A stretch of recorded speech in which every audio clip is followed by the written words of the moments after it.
Bom, tudo bem, pessoal? Meu nome é Frederico Duarte Bartz.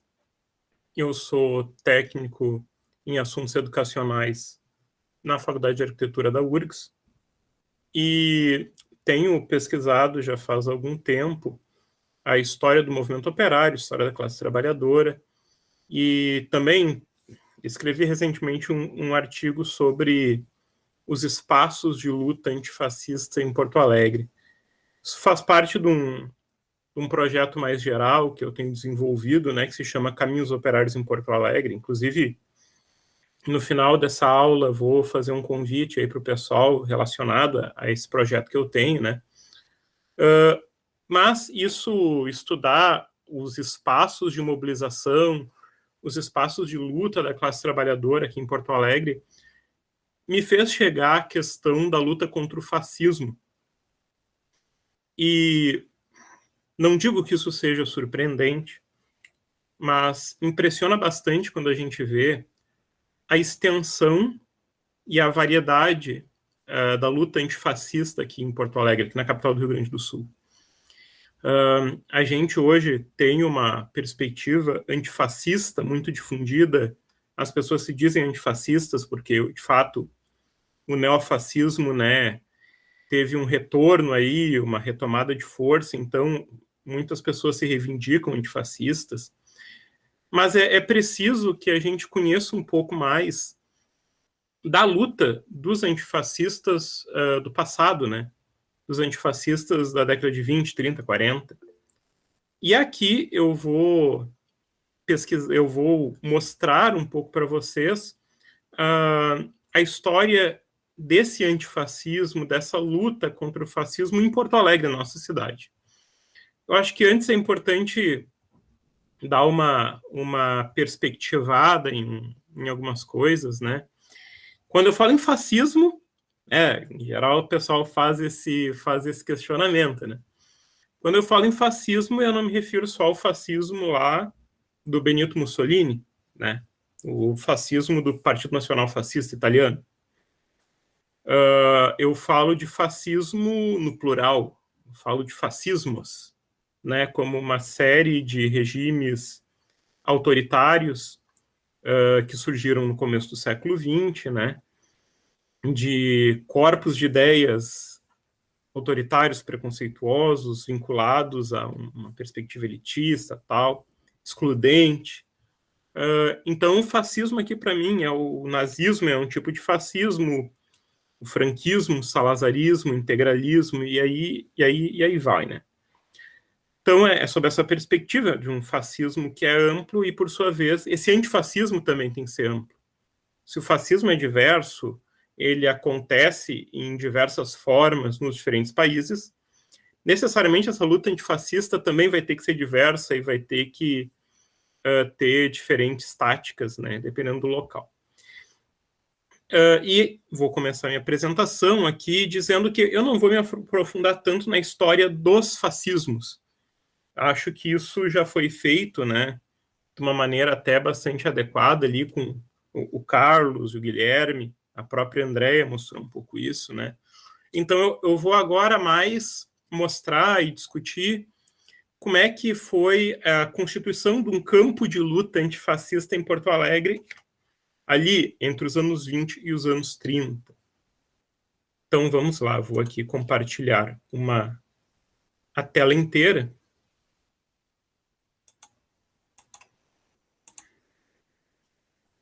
Vocês me digam se estão enxergando a minha apresentação.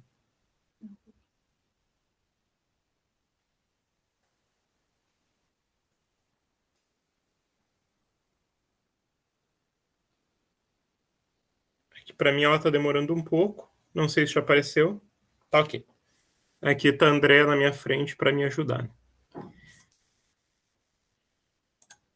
Bom, como eu falei para vocês, né, o antifascismo ele foi um movimento amplo e plural, surgido em oposição aos regimes fascistas que dominavam a Europa e estenderam a sua influência para diversos países do mundo aí entre os anos 20 e os anos 40, especialmente ali até o final da Segunda Guerra Mundial.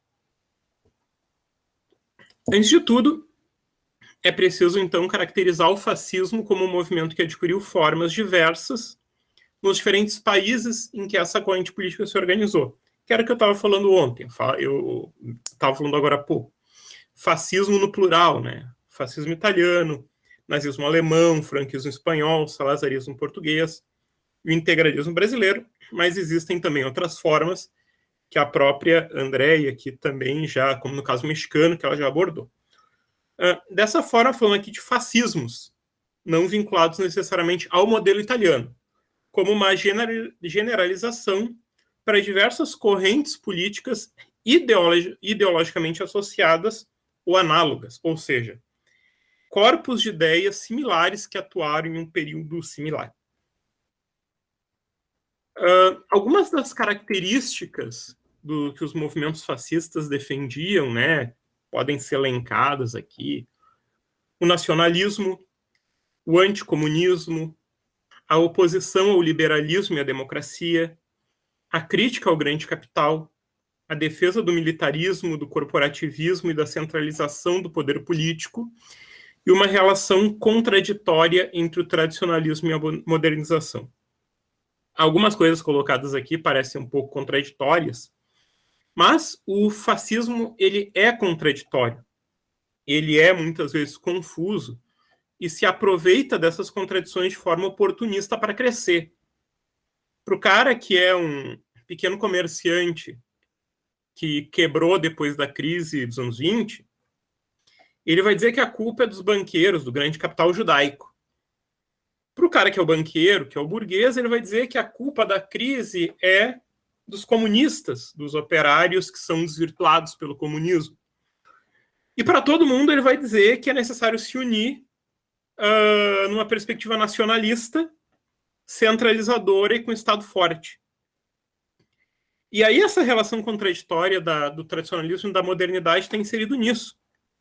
Porque ele vai defender as tradições indígenas, romanas, germânicas, sei lá, o catolicismo espanhol, lá, a Reconquista, ou a época dos navegadores, no caso do salazarismo ali.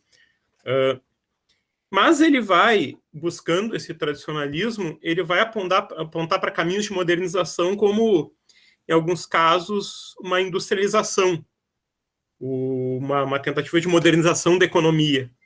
Então, esses elementos contraditórios, eles não se opõem, né?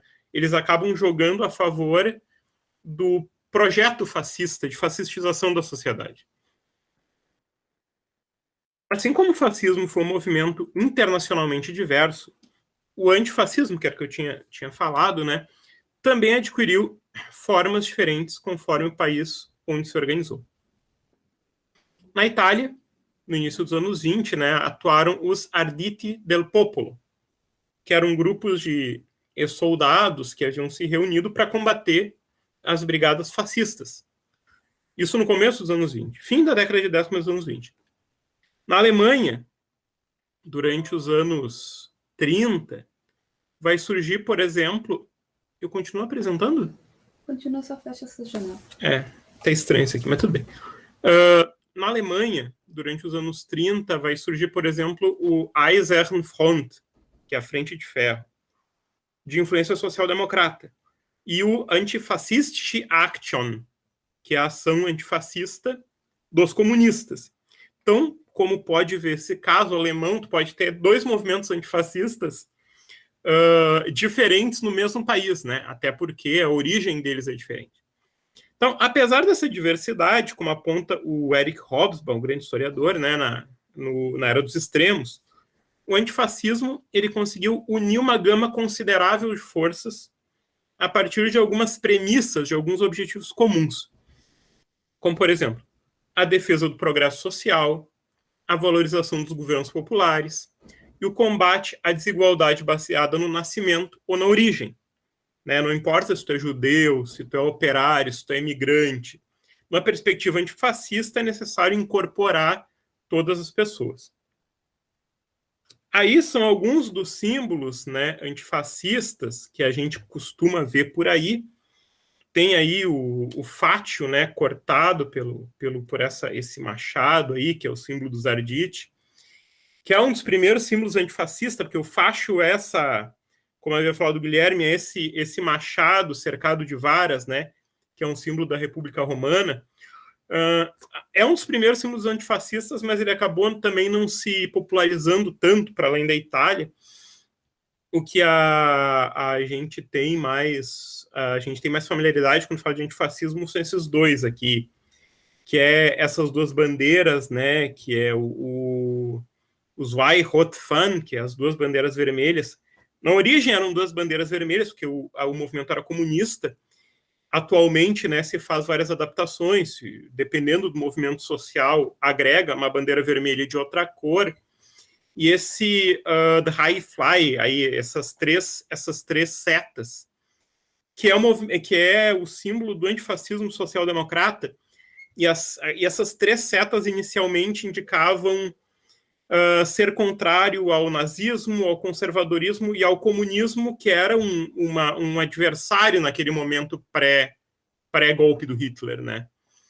Mas esses dois símbolos, eles acabaram se popularizando pelo mundo afora, e hoje em dia, mesmo na Alemanha, acredito que comunistas e social-democratas não têm um problema em usar esses símbolos. Inclusive, eu já vi esses dois símbolos, inclusive, juntos, né? Combinados. Então, tu tem o uso de um ou de outro não é necessariamente um sinal de que tu é um social-democrata ou é um comunista. Bom, no Brasil, também houve um movimento antifascista, isso tanto o Guilherme e o Carlos já falaram, em diversas regiões do país, com acontecimentos marcantes, principalmente nos anos 30, quando a influência da Aliança Integralista Brasileira, que é o movimento fascista brasileiro, era crescente. Em São Paulo, surgiu a Frente Única Antifascista, em 1933, que era composta de socialistas, trotskistas, diversos sindicatos e grupos antifascistas de imigrantes italianos, com a colaboração de comunistas e anarquistas. Isso aí é o que a gente chama no movimento sindical, aí, da tal da unidade na luta, né? Quando era para enfrentar os fascistas na rua, comunistas, anarquistas e trotskistas, socialistas estavam juntos, né? Mas os comunistas e os anarquistas tinham suas próprias organizações antifascistas. Esse grupo aí, a Frente Única, né, ela foi responsável pelo episódio conhecido como Revoada dos Galinhas Verdes, que quando os integralistas, né, eles foram acuados, foram confrontados pelos antifascistas em 1934, e que acabou entrando para a memória do movimento antifascista brasileiro, né, como um grande momento.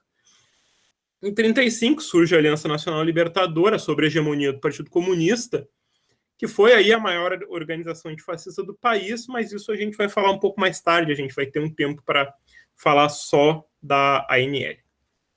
Aqui é a famosa capa do Jornal do Povo, né, que foi a capa feita pelo Aparicio Torelli, né, o humorista, o Barão de Tararé, com a famosa frase, o integralista não corre, voa, porque, claro, eram galinhas verdes, né?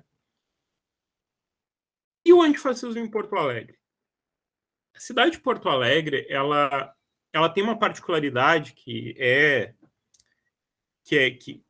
compartilhada com outros centros urbanos, né? Ela era uma cidade que no começo do século XX viviam diversas comunidades de imigrantes e de descendentes desses imigrantes, que mantinham vínculos com seus países de origem. Esse vínculo, essa troca, esse diálogo das comunidades imigrantes de Porto Alegre com seus países de origem vai acabar se tornando um canal para a entrada das ideias fascistas. Então, em Porto Alegre, tu vai ter, já no começo dos anos 20, acho que não me engano, 21, 22, 23, o surgimento de primeiros grupos que podiam ser identificados como fascistas, né? Especialmente junto à colônia italiana, e a partir dos anos 30 tu vai ter aí uma crescente intervenção dos integralistas aí, vão ser muito fortes aqui em Porto Alegre. Mas, como eu sempre digo, né, quando eu falo sobre antifascismo, quando o fascismo avança, também se erguem uma série de barreiras contra essa barbárie, né? E esse esforço coletivo de erguer barreiras contra a barbárie, de lutar contra o fascismo, deve ser valorizado.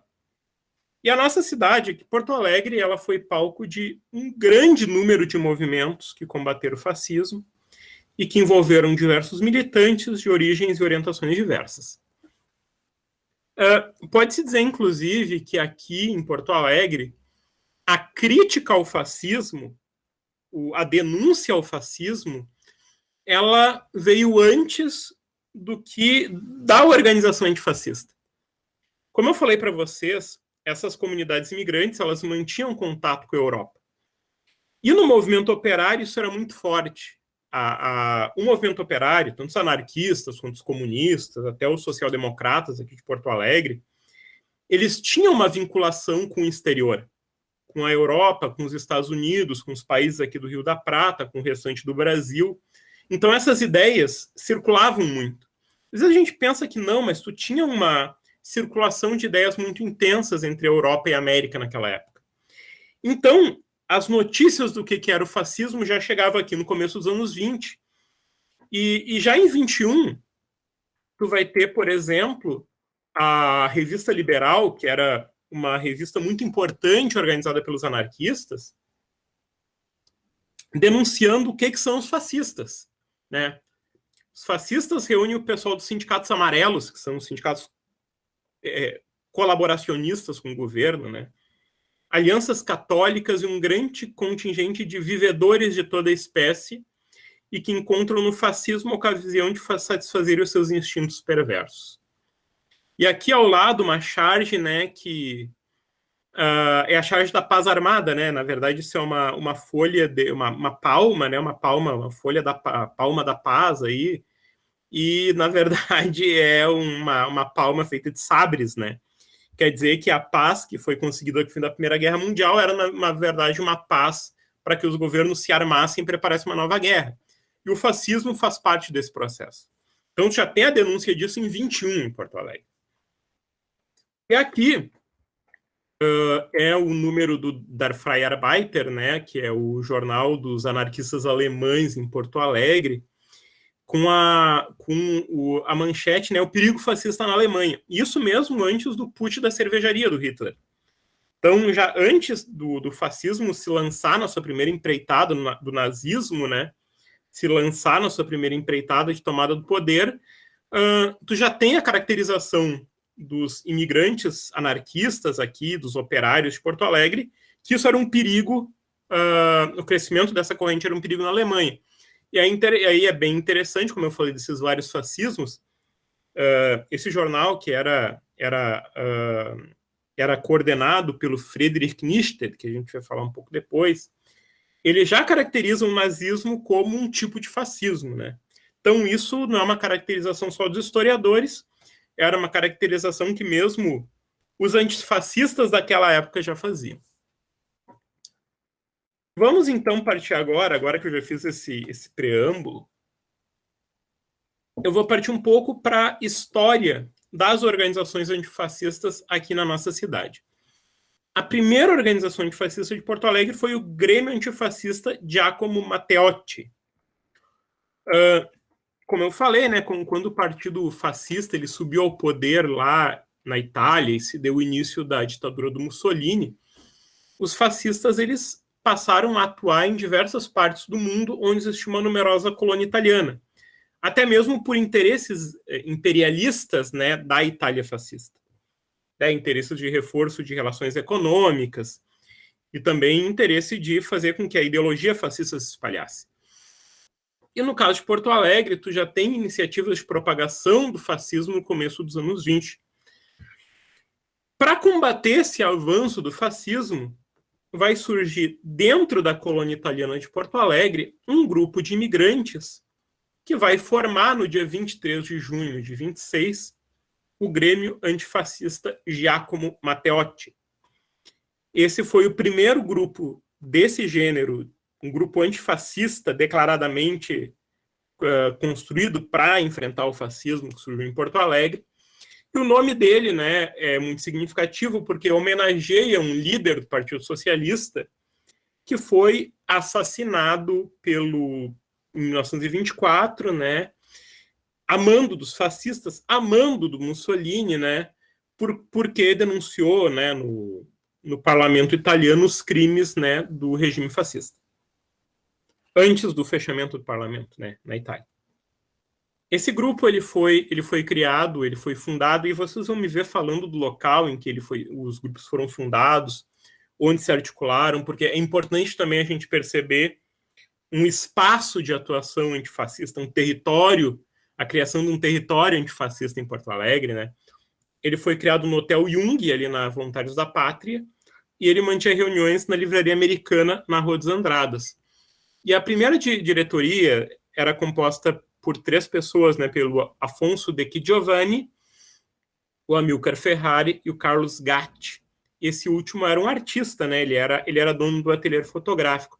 Como o nosso objetivo aqui é dialogar com a cultura e com a arte, né, tu tem a participação, então, de um artista, de um fotógrafo, de um intelectual na fundação desse grupo.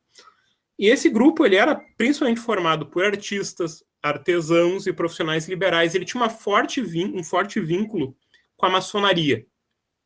E ajudava muito um brasileiro, ajudava muito esse grupo, que era o grão-mestre Carlos Frederico de Mesquita.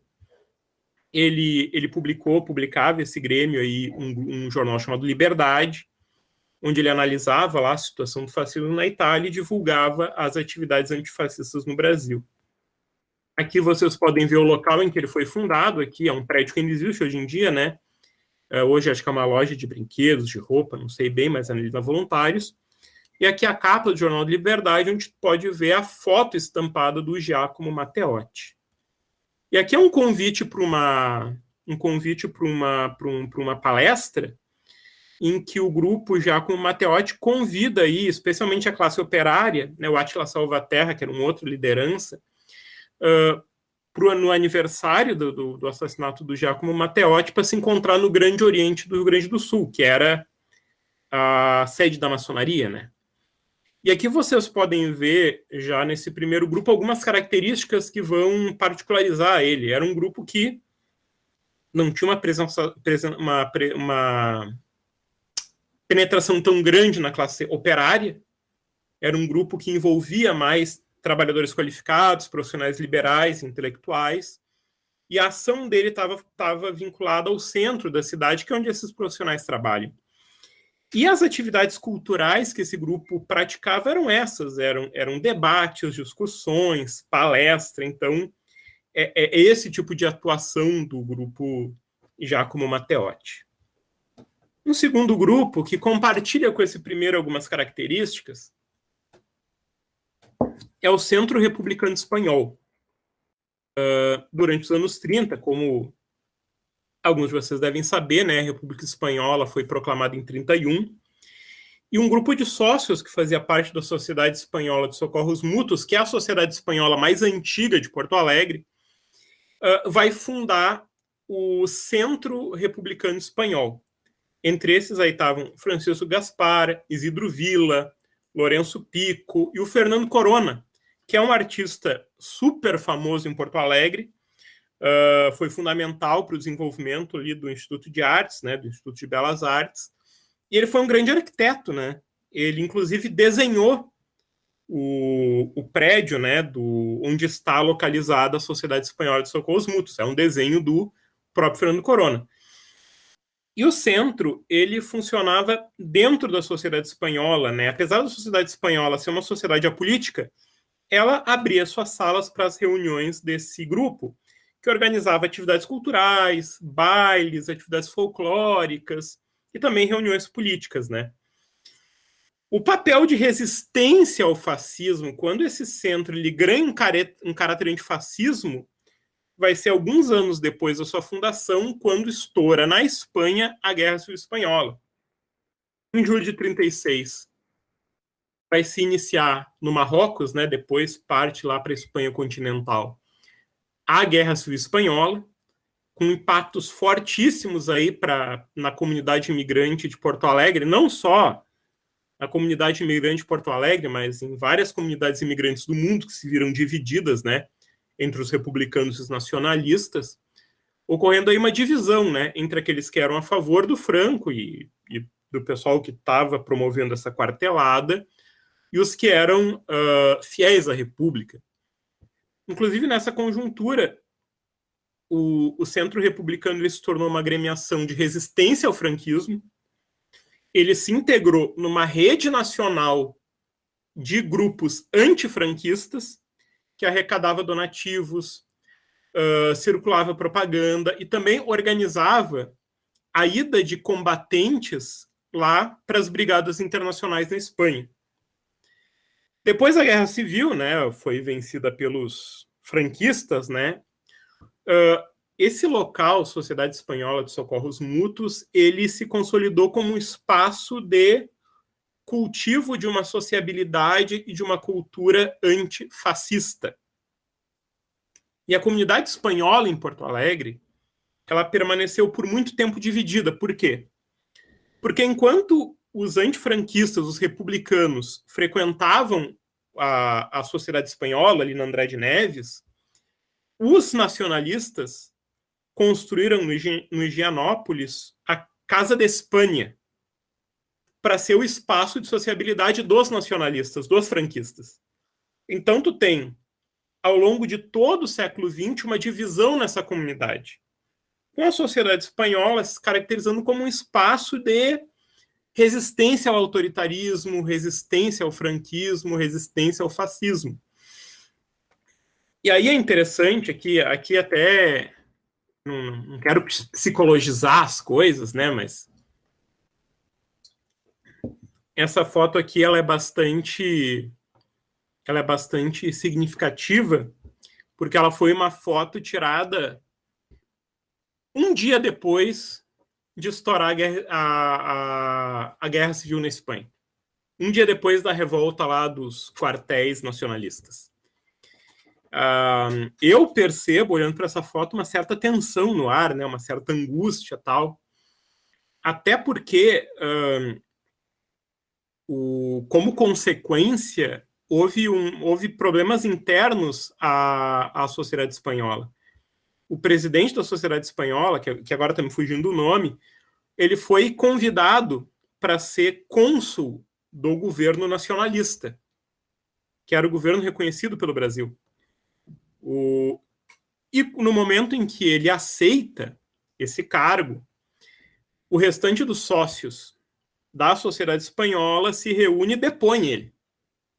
Diz que ele não podia continuar como presidente. Então, houve, já de início, um choque para dentro dessa comunidade. E aí eu, não querendo psicologizar as imagens, sei lá, dá para sentir uma certa angústia no ar olhando para essa foto. E aqui o que eu estava falando, né, essa sede desenhada pelo Fernando Corona, grande artista, arquiteto, e o sinal aí dessa permanência desse republicanismo, vocês podem ver no brasão, que em cima, o brasão da Espanha, né, não é uma coroa, é um castelo. Esse é o brasão da Espanha republicana. Provavelmente a primeira versão da sociedade ela tivesse o brasão tradicional, antigo, né? E quando se deu a proclamação da República, imediatamente a coroa foi substituída pelo castelo. E depois da vitória do Franco, esse brasão foi mantido. Então, o fato desse brasão existir na sociedade espanhola é um ato de resistência e de manutenção de uma cultura antifascista em Porto Alegre. Como eu falei para vocês, assim como a sociedade já com Matteotti, essa sociedade espanhola ela compartilha algumas características que é uma entrada bem maior na classe média, arquitetos, profissionais liberais, alguns operários qualificados, e uma ação que se desenrola no centro da cidade. Porque enquanto o Centro Republicano se reunia ali na sociedade espanhola, o jornal, o Espanha Republicana, era publicado no Correio do Povo. Então, tu tem uma ação que ela é mais concentrada na região central da cidade, onde esses profissionais liberais viviam. Fato muito diferente dessa sociedade que nós vamos abordar agora, que é a Liga für Menschenrechte, que é a Liga dos Direitos Humanos dos antinazistas alemães.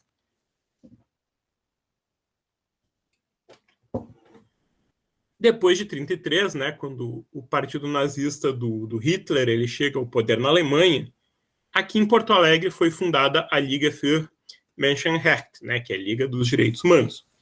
E começou a ser publicada o jornal Action, com a finalidade de combater a ação dos nazistas no Rio Grande do Sul, no Brasil. Uma das principais figuras, e aí eu acho que, na verdade, a principal figura da luta antinazista em Porto Alegre, porque não dizer da luta antinazista no Brasil, foi o anarquista alemão Friedrich Nietzsche.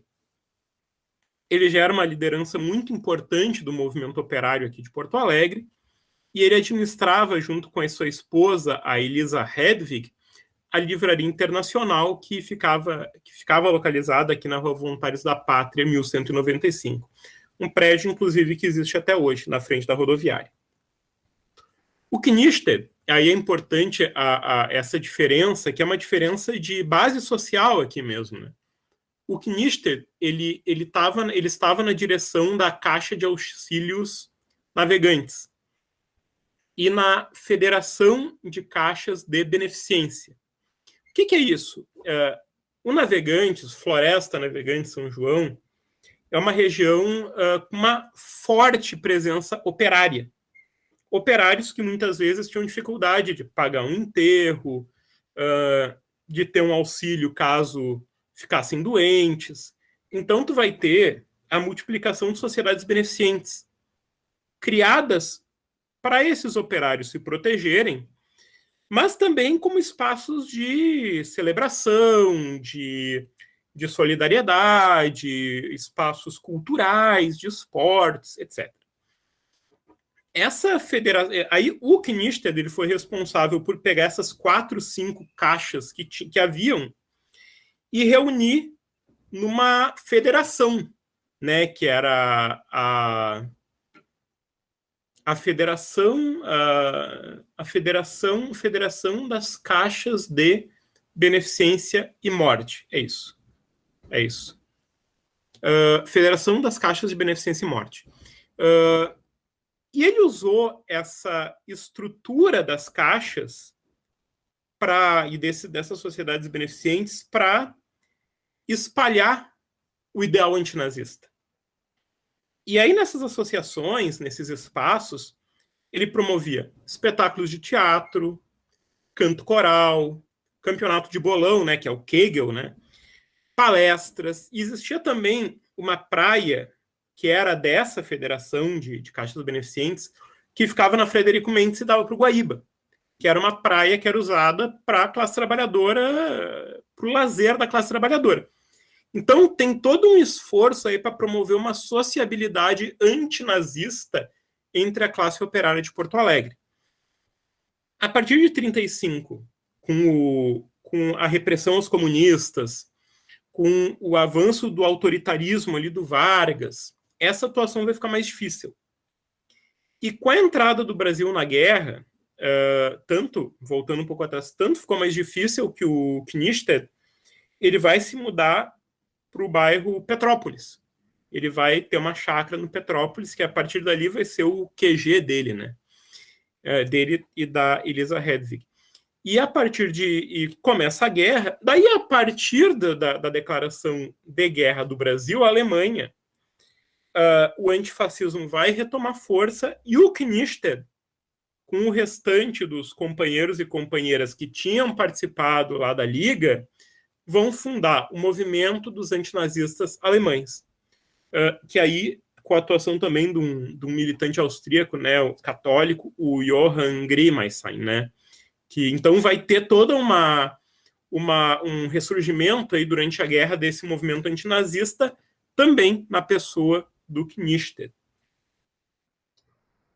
Aqui para vocês terem um pouco uma ideia, né, de como é que era a Livraria Internacional, e esse aqui é o Friedrich e a Hedwig lá no bairro Petrópolis, né, na chácara que eles tinham lá na Estrada do Salso, na Cristiano Fischer, esquina com a Avenida Palestina.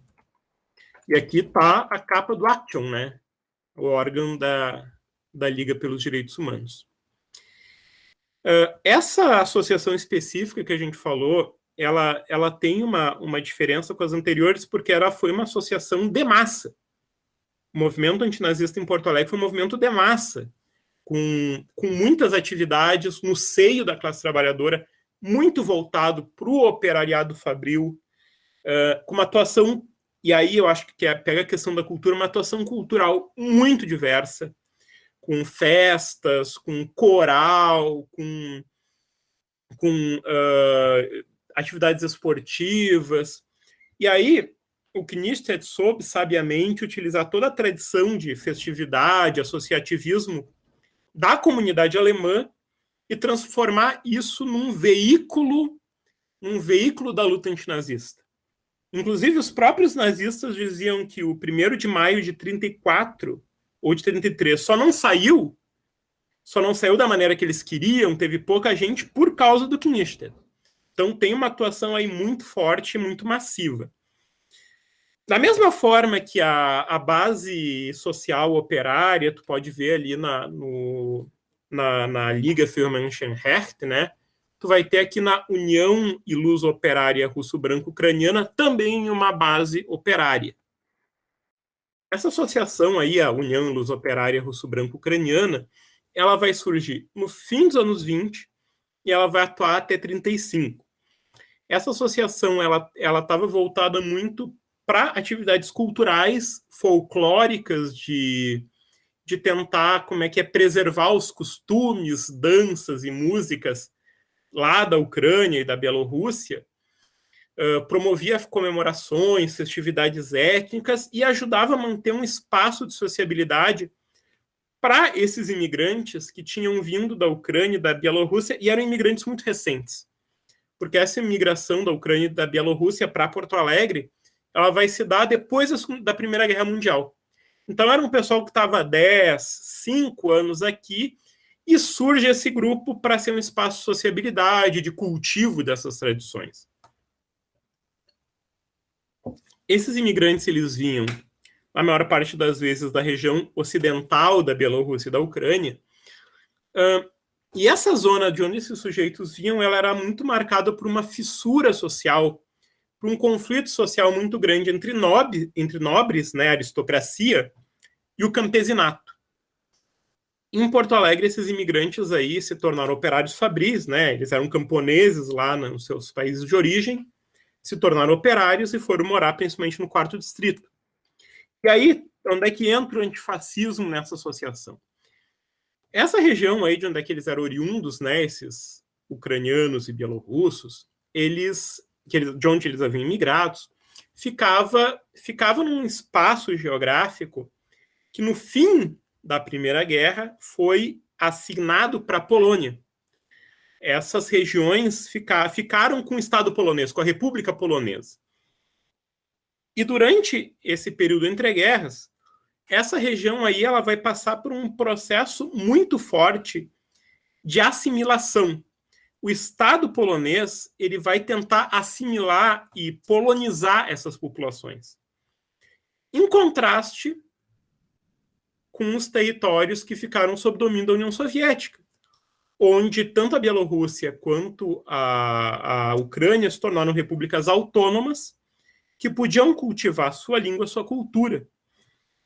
Por essa razão, os associados aí, eles vão se identificar com a União Soviética e vão utilizar esse espaço de sociabilidade para combater o fascismo polonês e criticar esse projeto expansionista do general Piłsudski, né? Tem todo um debate aí se o Piłsudski era fascista ou não, se existe o fascismo polonês ou não. De qualquer maneira, que tomo como existente, né? Até porque, nesse período, a Polônia vai ter um projeto muito agressivo de expansão. Tem todo um projeto, né, de expandir-se para o Oriente, expandir a sua influência tanto para a região de onde era a União Soviética, quanto para o Oriente Médio e tal. Então, tem toda uma tentativa de integrar e crescer, né, territorialmente, que atingia essas etnias que vão se abrigar, né, no seio da União Soviética, vão ter sua autonomia ali. Isso fez com que muitos desses associados pendessem para o comunismo. Isso vai fazer com que em 1935, quando começa o processo de fechamento do regime Vargas, processo de perseguição aos comunistas, a União Operária Russo-Branca ela vai ser uma das primeiras associações que vai ser fechada, porque esses sujeitos eram identificados como agentes soviéticos no Brasil. Daí tu vai ter a deportação desses caras, desses líderes aí, o André Shveskovich, Teodoro Jazik, Daniel Rapek, o Kalinik Demianchuk e o Alexandre Slimko, né? Que eram as lideranças dessa união. Aqui está isso foi um pouco antes, inclusive, da insurreição da Aliança Nacional Libertadora, né?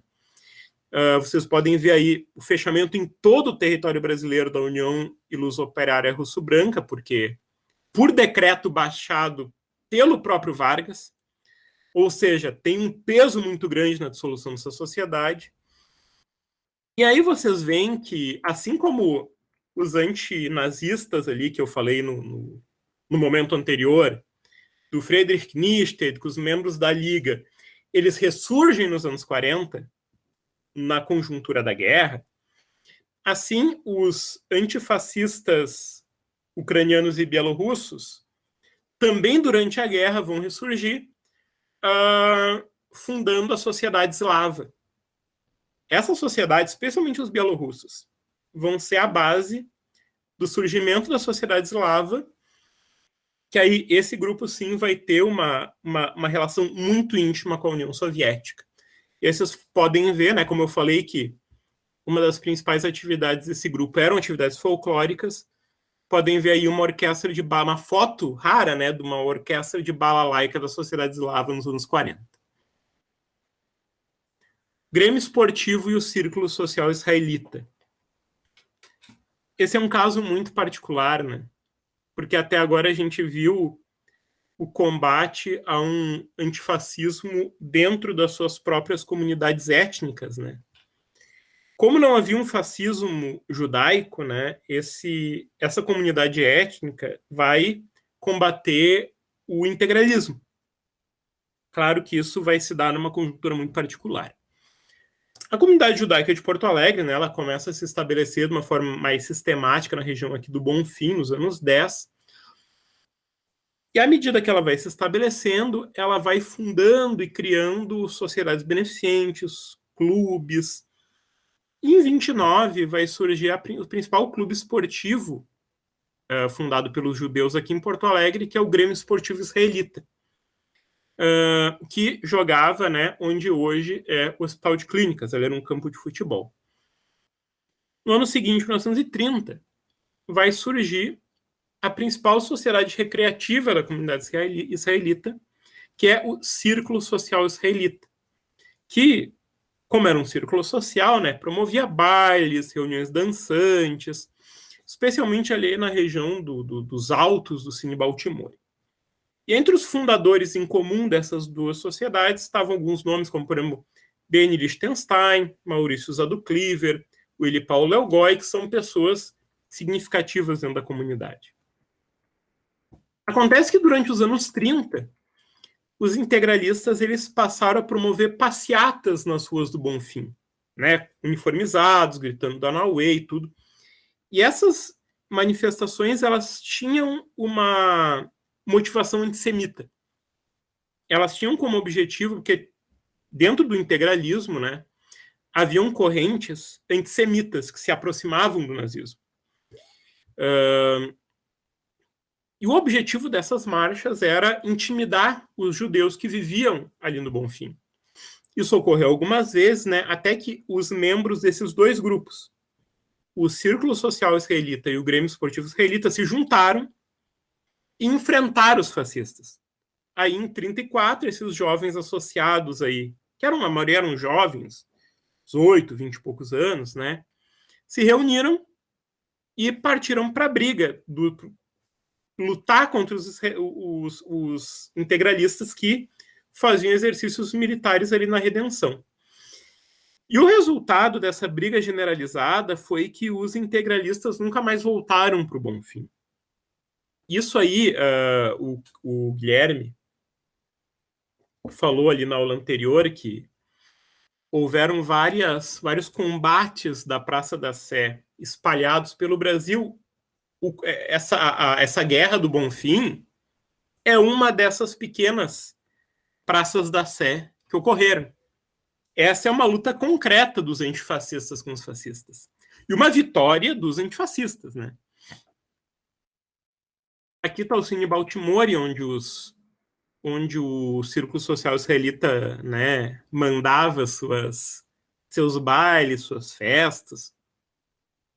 Aí tem um elemento até interessante que tem uma memória de um líder integralista que ele diz que eles estavam fazendo exercícios militares ali, começaram a receber tiros. E aí os judeus, né, o pessoal desses grupos passaram por quebrar o pau. Provavelmente esse pessoal estava tirando do Cine Baltimore.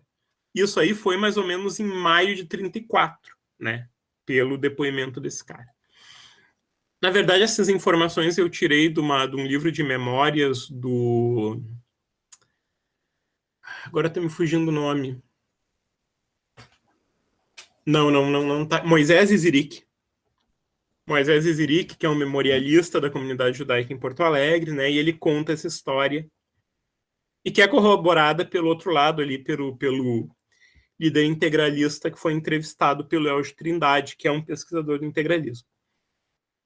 E aqui vocês podem ver os rostos dos lutadores, dos vencedores da Guerra do Bonfim aí, né? Os camaradas aí que faziam parte do círculo social do Grêmio Esportivo Israelita, né? Comitê Antiguerreiro de Porto Alegre. Agora a gente vai passar desses grupos antifascistas das comunidades imigrantes para os grupos antifascistas brasileiros. No combate aí ao avanço da Ação Integralista Brasileira, da IB, né, foi fundada ali por influência do Partido Comunista o Comitê Antiguerreiro de Porto Alegre, em agosto de 34. É importante dizer que esse Comitê Antiguerreiro não foi um projeto específico só de Porto Alegre, ele era um grupo que foi fundado por militantes comunistas em várias partes do Brasil. E aqui em Porto Alegre, esse comitê ele ficava sediado no Sindicato dos Operários em Fábrica de Tecidos, que era ali nos Navegantes, né? Na atual Avenida Presidente Roosevelt, antiga Avenida Eduardo.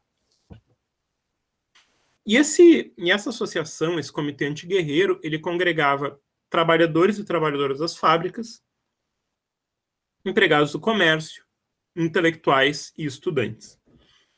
A direção desse comitê, né, ele era uma direção com 4 pessoas, né, ele estava a cargo do engenheiro Gabriel Pedro Moacir, da operária Edelmira Flores Cabral, da operária Laura Longe e do estudante Severino Ronck.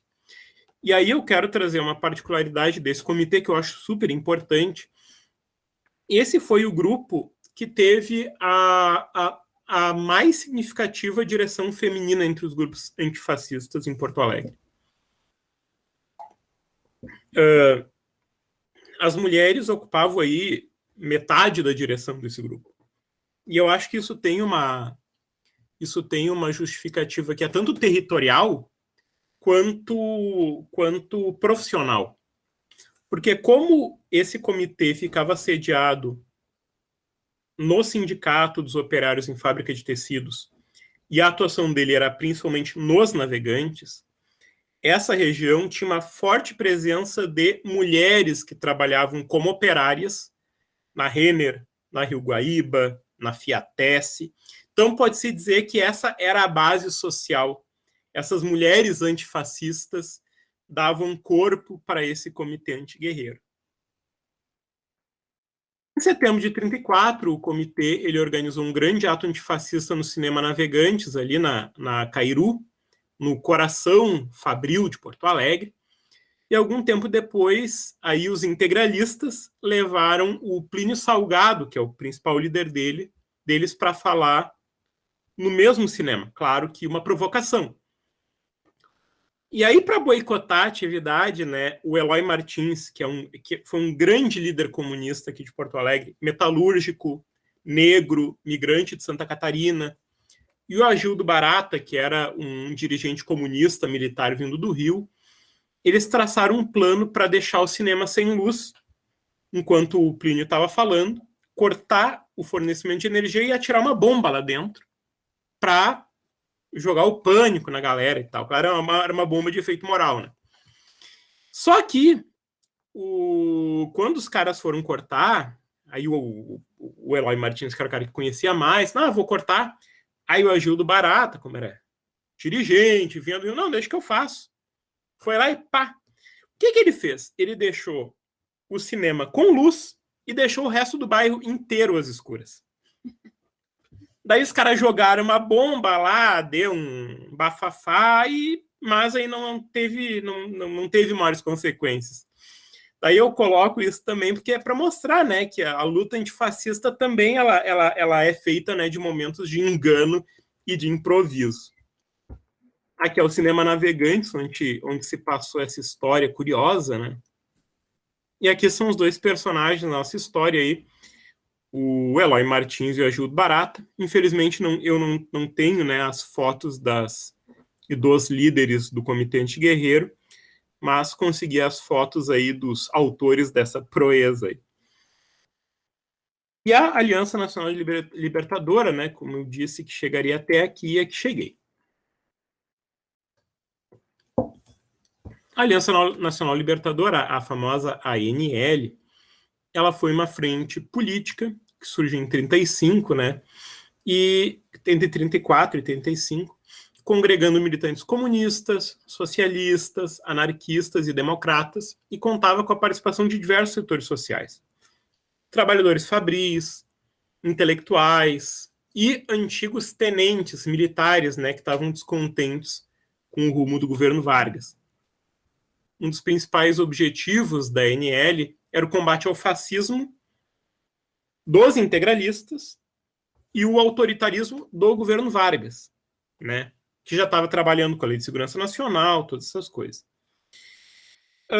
Mas os militantes, né, eles também defendiam nacionalização das empresas estrangeiras, um amplo programa de reforma agrária e a implantação de um governo popular, ou seja, eles defendiam a ideia de uma revolução democrática. E o surgimento da ANL está muito vinculado à ação do Partido Comunista. Apesar de ser incorreto dizer que o Partido Comunista dirigia a ANL, é uma relação muito mais complexa, dá para se dizer que a ANL surge da iniciativa comunista. E ela está muito vinculada a um plano da Internacional Comunista, né, que era formar frentes populares que unissem todos aqueles que simpatizassem com a luta antifascista no mundo, né?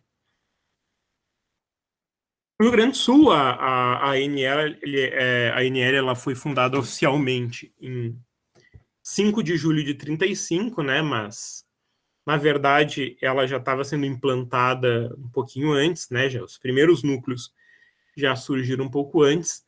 E o momento de fundação dela, de implantação, de lançamento, vamos dizer assim, foi um grande comício realizado no Teatro São Pedro, que lotou, foi uma das maiores lotações, eu acho, do Teatro São Pedro de todos os tempos.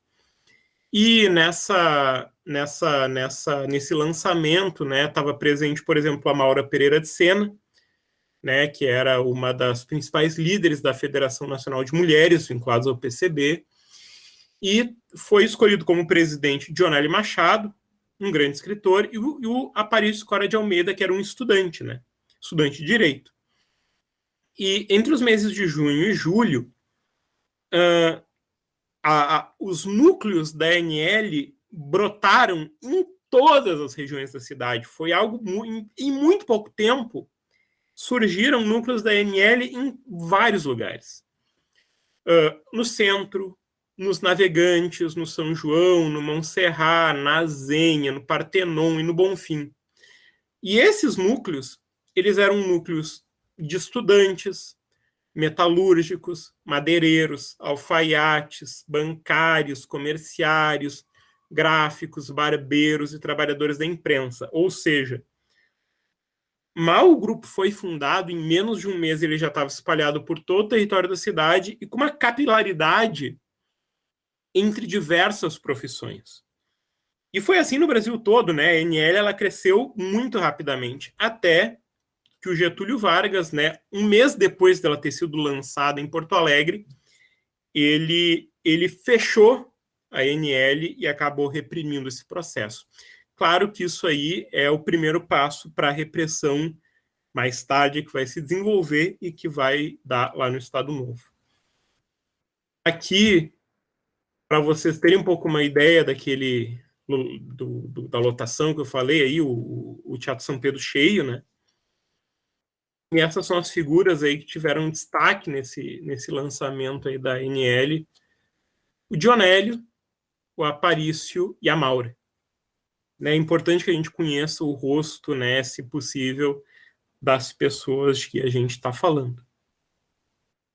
Bom, a experiência da luta antifascista em Porto Alegre, né, ela foi bastante ampla, ela mobilizou muitas pessoas, e acho que o principal, ela teve um forte enraizamento na população, tanto nas comunidades de imigrantes, quanto entre os próprios brasileiros, né, entre os nacionais.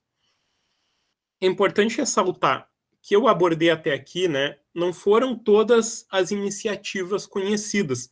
Eu abordei aqui as iniciativas antifascistas da qual eu tinha mais informações. Mas, por exemplo, eu achei recentemente uma Liga dos Direitos do Homem criada por brasileiros, em 1933. E também havia um jornal A Batalha, que era de antifascistas brasileiros, criado em 1934. Ou seja, as iniciativas antifascistas, elas não se limitam àquilo que eu falei, né? Eu falei das iniciativas que a gente conhece melhor. E eu não segui para além de 37, porque depois depois da declaração do Estado Novo, né, a ação política, em geral, ela fica muito minguada, muito controlada por esse Estado autoritário. Mas a gente pode dizer que esse movimento antifascista ele se enraizou tanto que, no começo da Segunda Guerra Mundial, quando o Brasil entra na guerra, vários desses militantes que estavam envolvidos com o antifascismo, eles voltam ativos. Então, tem um enraizamento concreto aí na mentalidade popular. Alguns desses movimentos aí tiveram maior participação de intelectuais e trabalhadores de classe média, com maior presença no centro, e outros procuraram mobilizar de uma forma um pouco mais ativa o proletariado industrial nos arrabaldes, né? E aqui está um pouco o que eu falei, para a gente ter um pouco de uma ideia de uma dimensão geográfica desse enraizamento. Está aqui os diferentes grupos aí, separados aqui por cores. Isso aqui eu tirei de um artigo que eu escrevi e publiquei recentemente. Vocês podem ver como os grupos antifascistas estavam espalhados em vários bairros da cidade. Aí, Petrópolis, Glória, Partenon, Bonfim, Montserrat, Navegantes, Floresta. Então, São João, sendo a cidade, então tem um enraizamento concreto assim no espaço urbano. E como último elemento, também é necessário ressaltar o papel da cultura como elemento de mobilização antifascista, que foi algo que eu tentei pontuar aqui e ali ao longo da minha fala, né? A maior parte dos grupos, eles atuavam a partir de oferecimento de palestras, circulação de jornais, que já é por si uma atividade cultural, né, que procura difundir informações, né, denunciar o antifascismo, mas a gente também encontrou alguns grupos que promoviam teatro, canto, dança, o esporte, festas tradicionais, como elementos de uma agregação comunitária, reforçando aí os laços que uniam aqueles que lutavam contra a barbárie. Para encerrar, né, é importante dizer que naqueles anos difíceis, esses grupos foram responsáveis pelo cultivo de uma sociabilidade marcada pela solidariedade e pela resistência. Muito obrigado, pessoal. Vou aqui parar a minha apresentação.